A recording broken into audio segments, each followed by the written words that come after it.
Welcome to Poetry Changes Lives. Poetry, history, a thought for the day. Meet in my one book every day of the year. Here's the book. It comes in a hardcover version as well. PoetryChangesLives.com is my website where I put a lot of sort of interesting backstories about poems, how they were written, the type of person the poet was, all that kind of thing.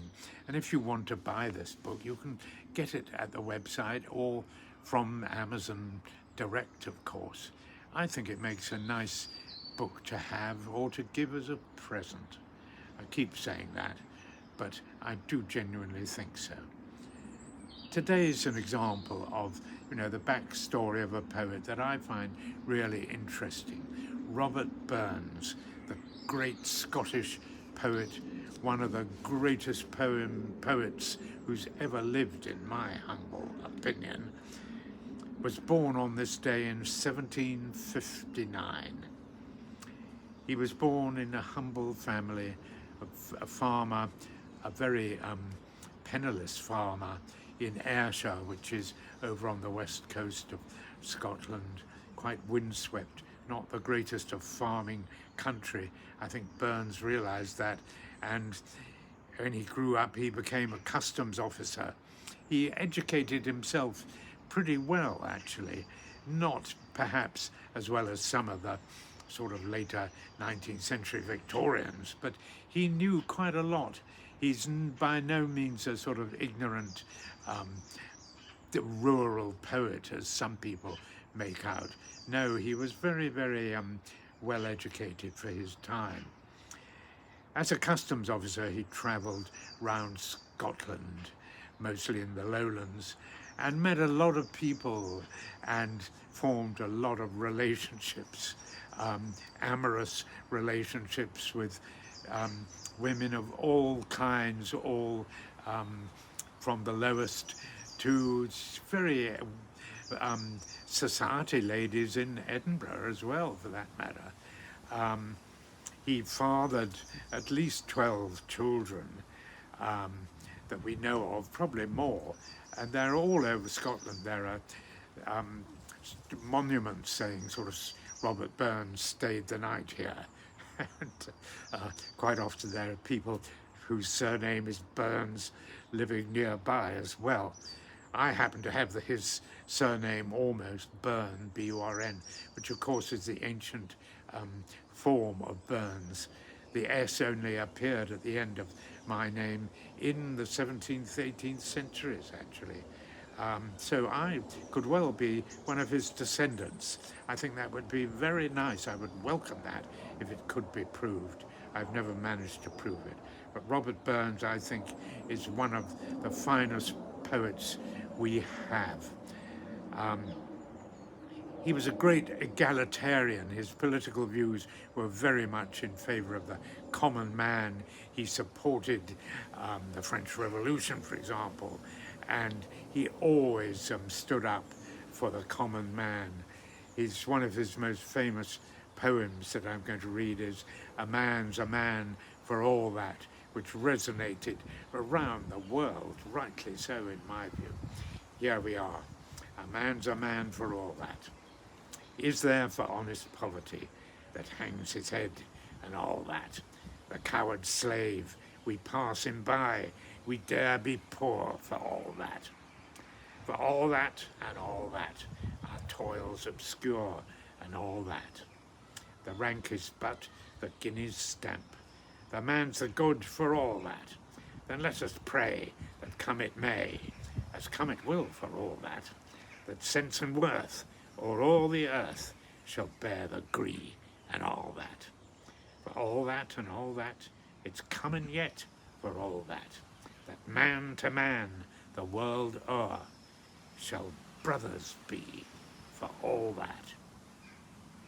I think that's a brilliant, wonderful poem, and it's rightly admired by people, particularly in communist countries. He's famous and justly revered in places like Russia, and I think probably China as well, actually.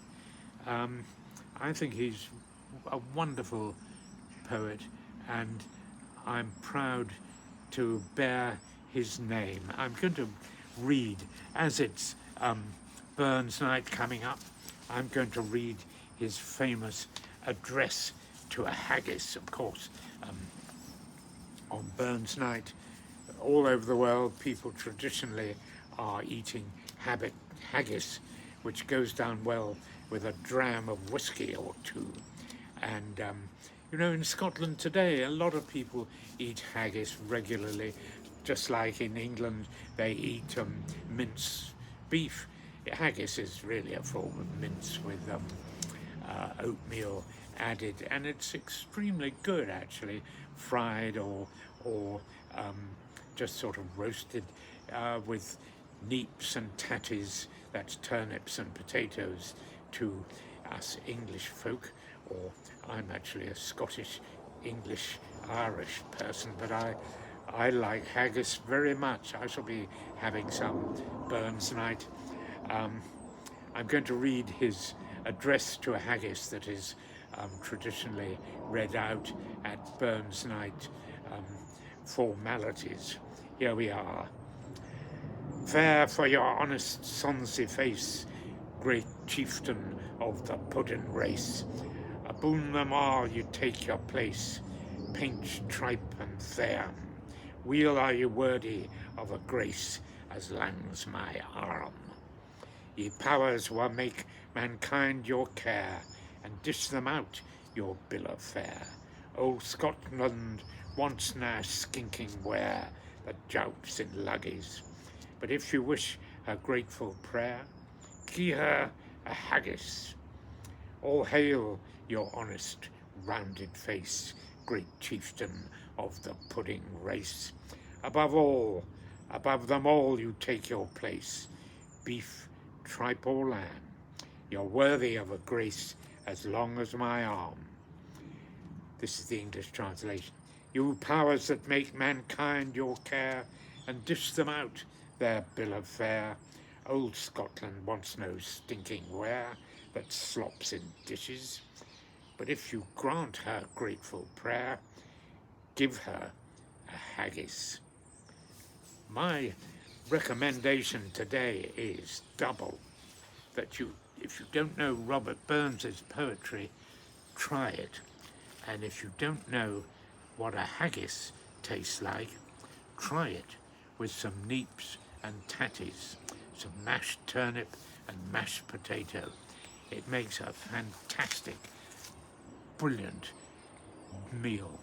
And drink a toast to Rabbie Burns, the greatest poet of the Western world. I salute him today. I'm grateful for the egalitarian views that he put forth, and I support them 100%. Thank you for listening.